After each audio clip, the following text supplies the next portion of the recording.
I was thinking about this earlier today. Shouldn't we just like probably pre-record an intro? We should. That just exists in perpetuity? Because, yeah, but this is more fun. Yeah. This is more work. Hi, this is Ashley. And Maggie. And you're listening to The Watering Hole, a place where animals and animal enthusiasts regularly drink. Every episode, we'll talk about different animals and why they're cool, from basic biology to the threats they face and what people are doing about it. All while under the influence.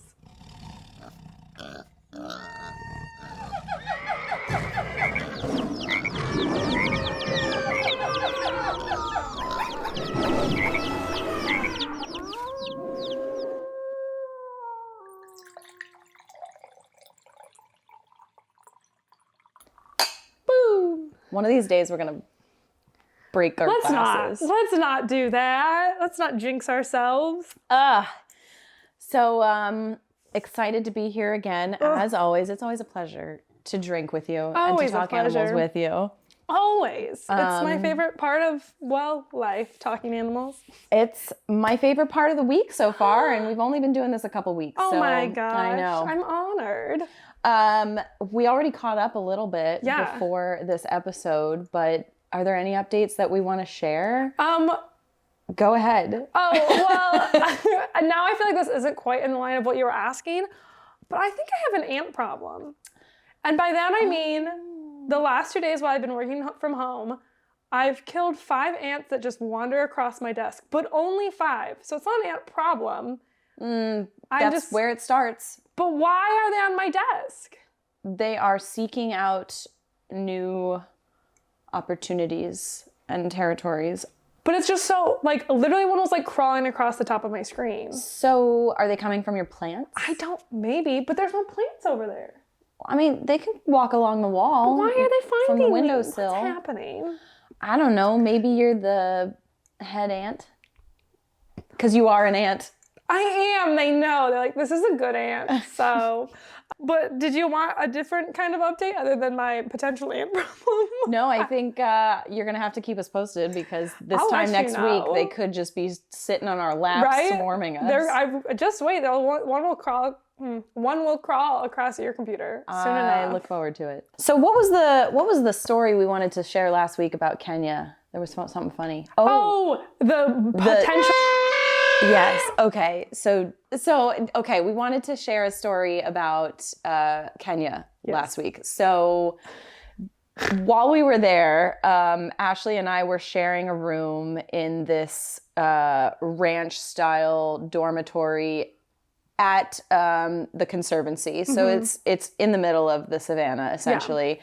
Very rudimentary accommodations. Yeah, and although it was technically inside and there was an inside hallway, it was still open to wildlife. Open air. Yeah. Open air. I don't think the front door necessarily was closed or anything like that. Right.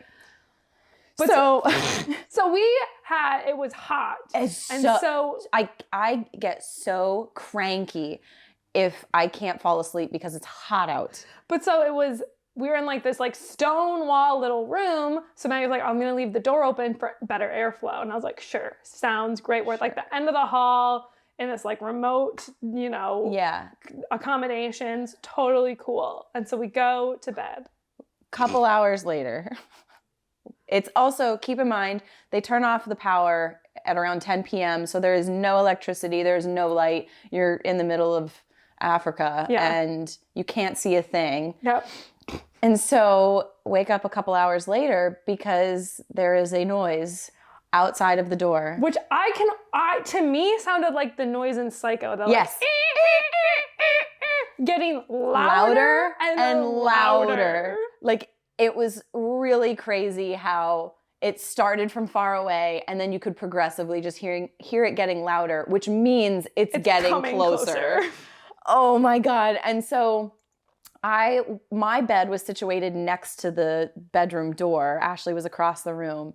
And so in, the 3 seconds that I come to and realize what's happening, I'm like, oh my God, close the door. And so I reach my arm out, but because it's pitch black, I don't know where my arm is. And so my arm just goes through the open door and like essentially is waving to whatever's coming at us. Hey, we're here.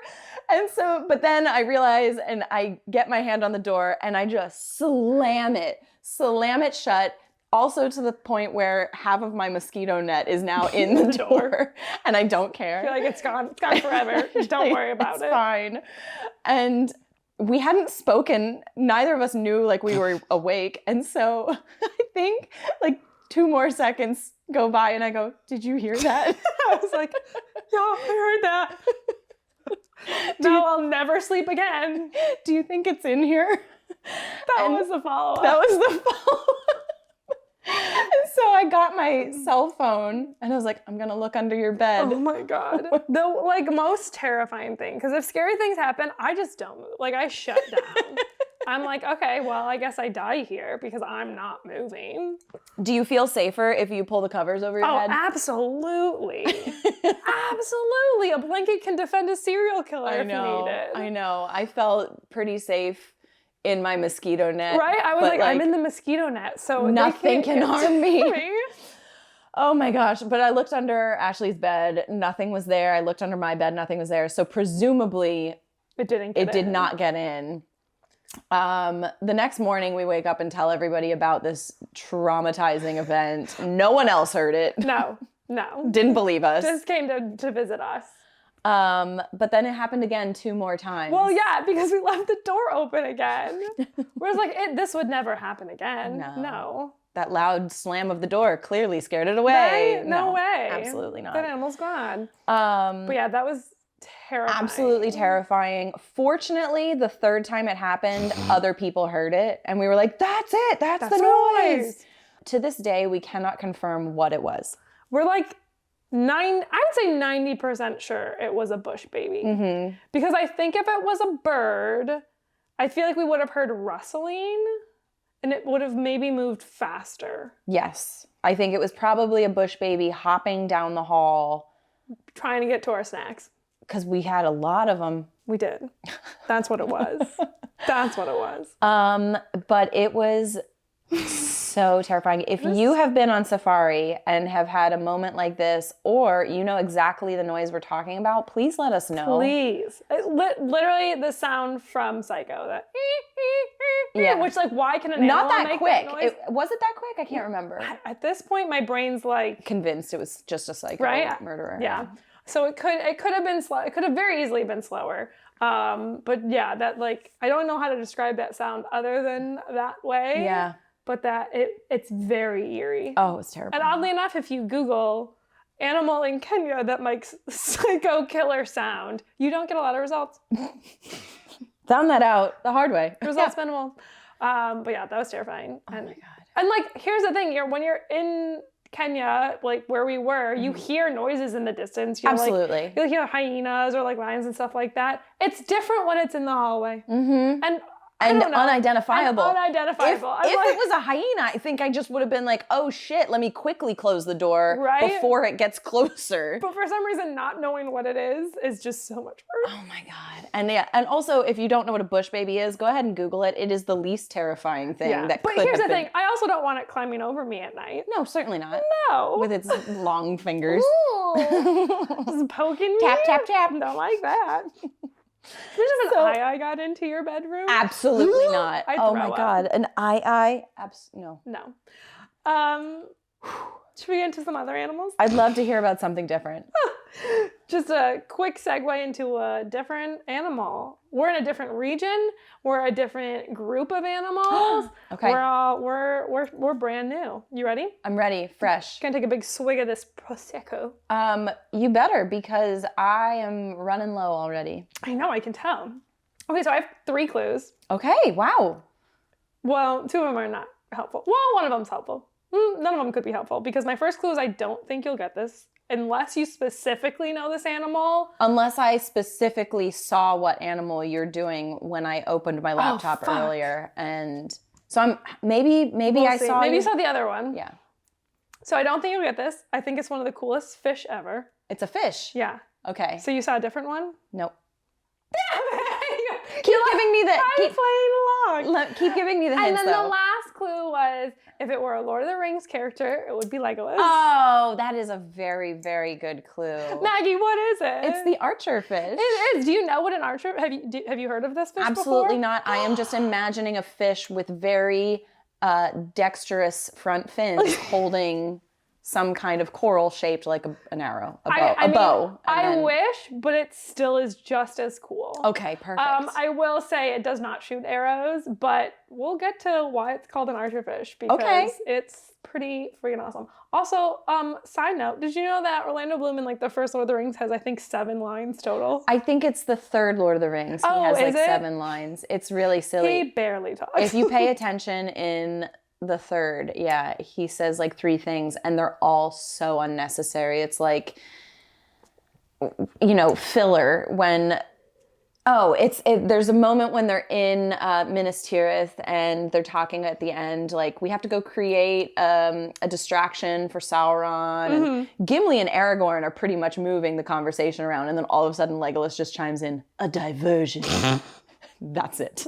That's one of his lines. Perfect. Thank you. So helpful. Anyway, okay, the archerfish. So I actually have never heard of this. Okay. So the reason I know of archerfish, I think I first saw them at the zoo where I grew up. They have like a little aquarium kind of section and they have an archerfish there. And just like reading about it, I was like, this is really cool. And then you can look up videos as to why it's called the archerfish and you'll see why it's so cool. I have to burp. So I'm specifically talking about the banded archerfish. There are like, depending on where you look, because I had sources that say 5, 6, or 7 different species of archerfish. Great. All very similar, but I wanted to give you a scientific name, so I had to pick one. Okay. So this is the Toxodus jaculatrix. Toxodus jaculu... Excuse me. It's such a mouthful that you have to burp. Oh my God. It's too many syllables. Too many. Cool. Great. But what does it look like? It's funny because one of them was like, it's this unique looking fish. It's a pretty plain looking fish. It's a fish. It's laterally compressed, so flat. Oh. Like most fish. That's how you would describe it. They're only about 10 centimeters or 4 inches in length. So oh my gosh. Small. Tiny. Yeah. They're usually like a light silvery color with these kind of black bands or spots. I mean, obviously I'm talking about the banded archerfish, but all of them kind of have this similar I was just going to say look. a band is different than a spot. Yeah. It's like, cause it's like an elongated spot. Got it. Okay. Yeah. I wouldn't say like, it doesn't have like zebra stripes. So a super thin oval. A little bit thicker. A medium shaped oval. Perfect. Nailed it. And then one thing that's really cool about them, which you'll understand in a minute, is they have a long lower jaw that kind of thrusts out. So they've got like a little bit of an underbite. They're kind of like the Keira Knightley of fish. Oh, if Keira Knightley was a fish. Oh my God. Sorry. No hate to Keira Knightley. I think she's wonderful. I wanted to there was like a solid week in middle school. I was like, I'll talk with my lower jaw to like, I don't know, be Keira Knightley. To be like her. I don't know. Because she's also beautiful. She is. It was during my Pirates of the Caribbean extremely talented. phase, Yeah. So I was like, oh, if I talk like this, like I'll be hot. No, you're in middle school, so you'll never be hot. Oh. So where can you find them? So coastal areas of India, across Myanmar to Thailand. Oh my gosh. Indochina and southern China, the Philippines, Southeast Asia to Australia. So they're kind of all over in the eastern hemisphere. Yeah. They live in brackish water or fresh water. So brackish is a mix of fish and a mix of fresh and salt. Sorry. For those watching, you'll see Maggie left to get wine, Prosecco, which threw me off for our audio listeners. But typically they live in mangrove estuaries. So among the roots of mangroves, they prefer shallow, murky waters. Top me off a little bit since you're here. There you go, madam. Okay, so why archerfish? That's really what we're here for. Yes. So unlike most fish, these guys actually look for food outside of water primarily. Screw tiny fish or plankton or krill, they're looking for insects hanging out on low-hanging branches. Whoa. To be fair, they do eat like zooplankton and aquatic insect larvae and Who stuff. doesn't? But like, for the sake of how I wrote this, it's more fun to be like, screw it. Yeah. But they do hunt bugs. Like that's kind of their primary food source. So basically, their mouths are shaped as tiny little super soakers. And they shoot bugs out of trees using like very precise spit. Wow. Which, like, I just kept reading about it and it kept getting like more and more insane. So they've adapted this hunting technique to shoot water out of their mouths and target insects on low-hanging branches, as mentioned. So they have a central groove in the roof of their mouth. In the roof of their mouth. And then they have a very thin tongue that they use to, like, they basically press it to the top of their mouth and form a tube that they can shoot water out of. So it's like a very specialized form of gleeking. Gleeking? Yeah, that's like what it's called when people can shoot spit out of their mouth. Oh, really? But it comes from the bottom. I think that's what it's called. Oh. You know what I have? That's what it's called. Gleeking. I've never heard that. I have something weird where sometimes I yawn and water spritzes out of the bottom of my mouth. That's gleeking. That's gleeking? Mm-hmm. So I can learn to control it? Yes.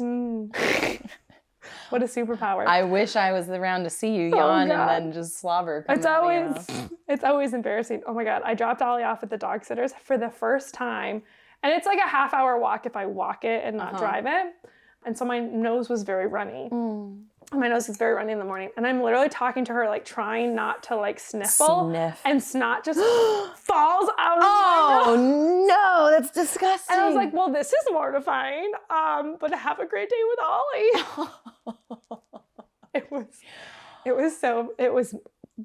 There are horrible. a few things more embarrassing than some kind of fluid coming out of your face falling that shouldn't be. out of my face. I was like, God damn it, I should bring a tissue.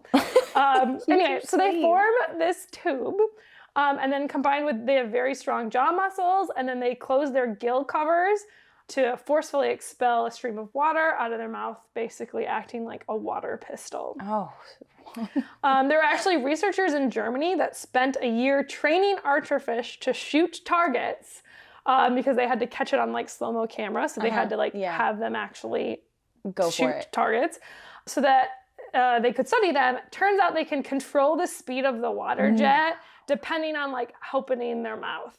And what's even more incredible is the accuracy of these streams, because you have to take into consideration when they're underwater, they have to take into consideration the refraction of water. Like, if you've ever been underwater with, like, opening your eyes or with goggles on, like, water refracts light, so nothing's quite where it seems.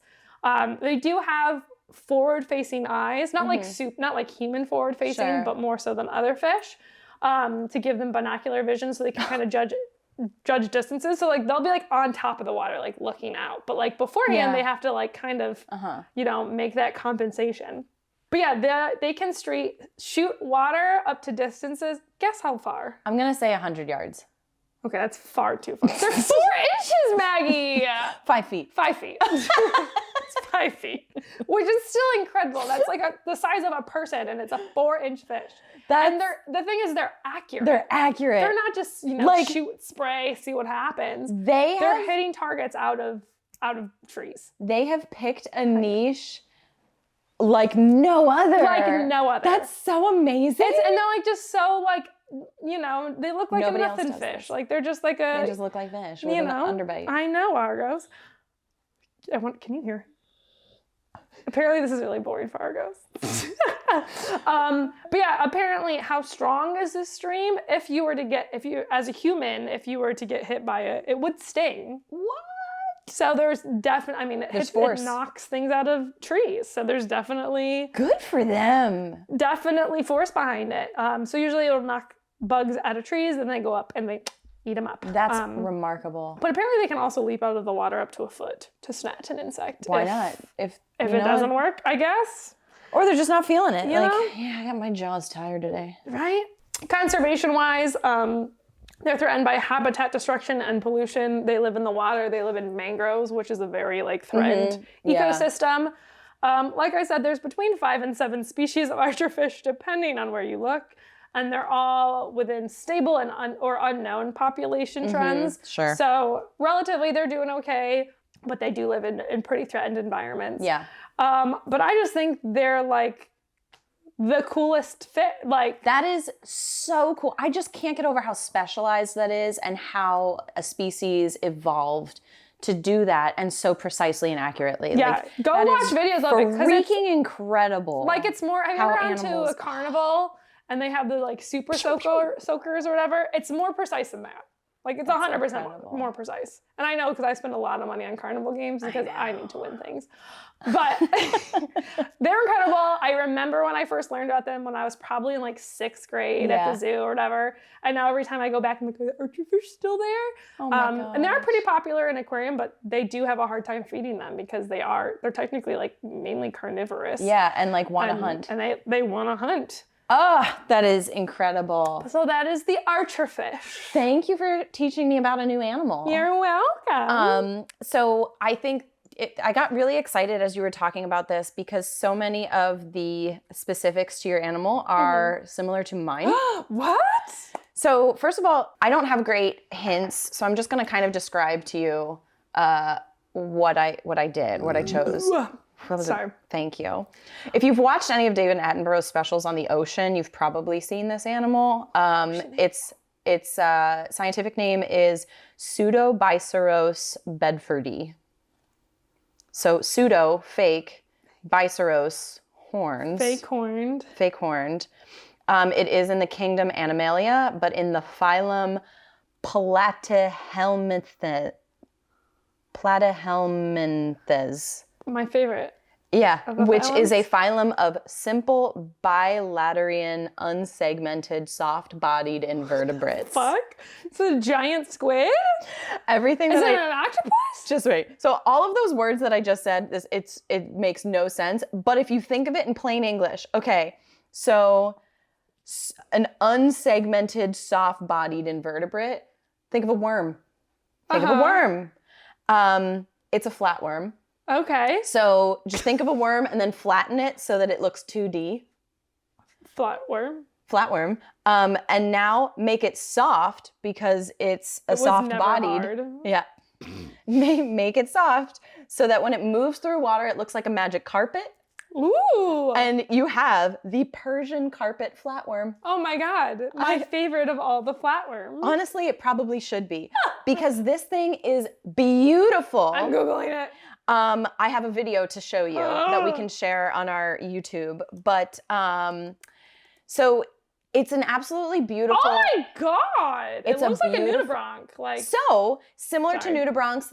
It doesn't have any eyes. It just it senses around the world with like smell through smell. Uh-huh. And to describe this, like I said, imagine a worm and then flatten it out. But it has a pink underside and its top side is like a black brown with a beautiful pink, blue, green pattern like a Persian carpet. That's why it's given that name. Mm-hmm. But also, as you were describing, the fish that you just had is, I think, 4 inches? 4 inches, 10 centimeters. So this is roughly the same size. I don't know where I wrote it in my notes, but it's somewhere around 4 to 5 inches. Yeah. And it lives in the same areas. So tropic and subtropic waters of Malaysia, the Philippines, Indonesia, Solomon Islands, and probably elsewhere, but we just don't know yet because we know so little about the ocean. Mm-hmm. It lives in and around rocky coral ledges. They suck up minute crustaceans through a tube-like mouth that extends out of their body when it's time to eat. Oh, same. Weird. So we're not sure how long they can live, maybe like a few months to 30 years. Mm-hmm. Not totally positive, but also like nudibranchs. A few months to 30 years. We're just going to give you a little of a window. Just somewhere within a few months to 30 years, they are alive. But similar to nudibranchs, which you just mentioned, also beautiful invertebrates. These Persian carpet flatworms are both male and female at the same time. And hermaphrodites, ladies and gentlemen. And so that's why I wanted to do these animals, because when researching them, the most information about this particular animal comes down to their mating habits. Ooh. Can I ask you a question real quick? How did you find this animal? So I have a document of potential animals to research, and it was in that document. How it got there, I'm not really sure. That's the best kind. When you're just like, where did this come from? Because the Persian carpet flatworm has a nickname. Remember how we said it has fake horns was its scientific name? Mm-hmm. Those horns are actually penises. Oh, how many? Why is it plural? So it, you know what? It's got two just to be safe. If that's how you keep it safe. Actually, you can't say same to everything. It doesn't. No, that was not accurate. Okay, so when you are an animal that is both male and female at the same time, how do you mate? You find a partner and you try to impregnate them. Impregnate. You find a partner and try to impregnate them before they impregnate you. Wait, why is it a competition? Because these are penis fencing flatworms. So they'll find one another in the ocean and they're just swimming along because that's what a flying carpet makes underwater. So they find each other and then they fence each other with their two-pronged penises. And they're basically trying to inject each other with sperm because they don't want to be the one to have to carry the eggs and raise them and all of that. None of them want to be the woman in the situation. Exactly. What the fuck? Apparently, according to David Attenborough, a strike anywhere on the body will fertilize it. And I'm going to show you this video right now. And you're going to see them jousting.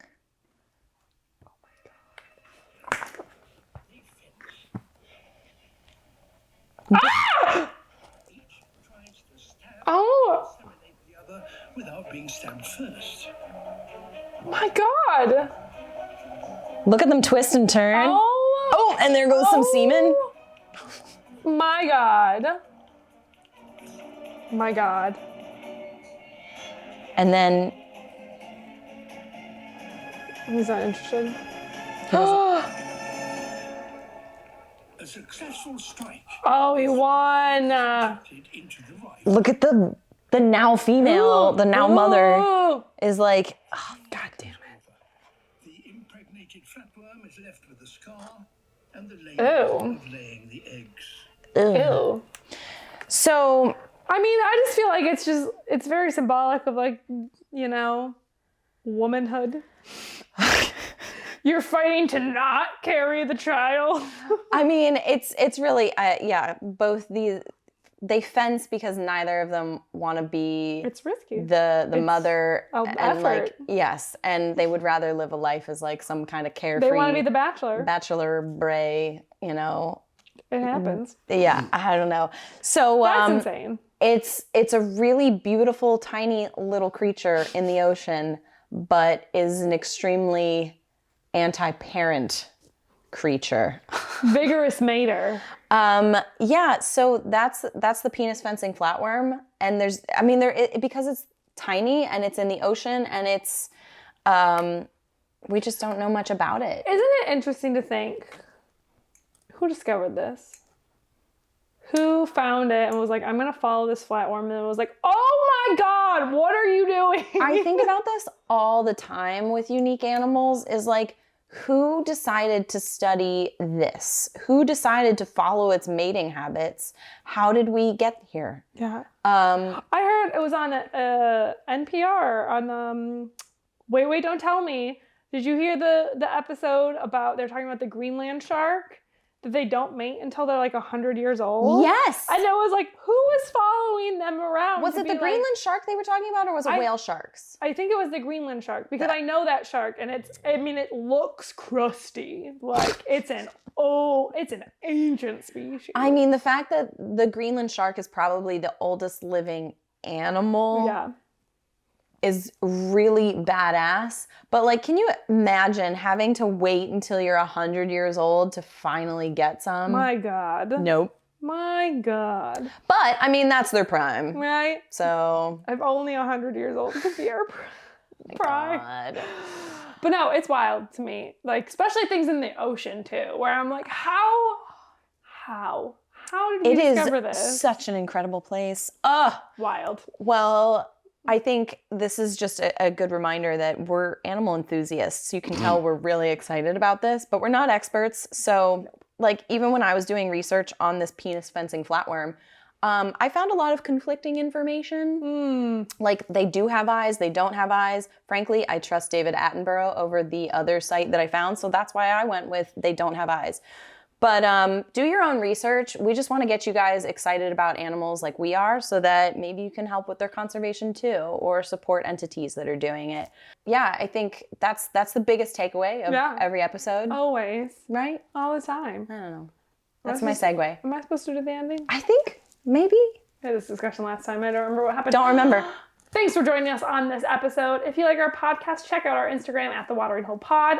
Subscribe to our podcast wherever you're listening and give us a review. It'll help us reach new fans and get them excited about wildlife too. You can also visit us online at thewateringholepod.com. Reminder that we are now on YouTube, so you can check us out on our YouTube, The Watering Hole Pod. We're going to go with that. Don't know. We're going to include a link somewhere in this episode There's notes. going to be a link. If you follow us, you'll know. Tune in next time when we learn more about animals, their biology and habitat, the threats they face, and what people are doing about it. This is why we record it every time, because we get the diversity of fucking it up. Did we talk about what people are doing for these animals? No.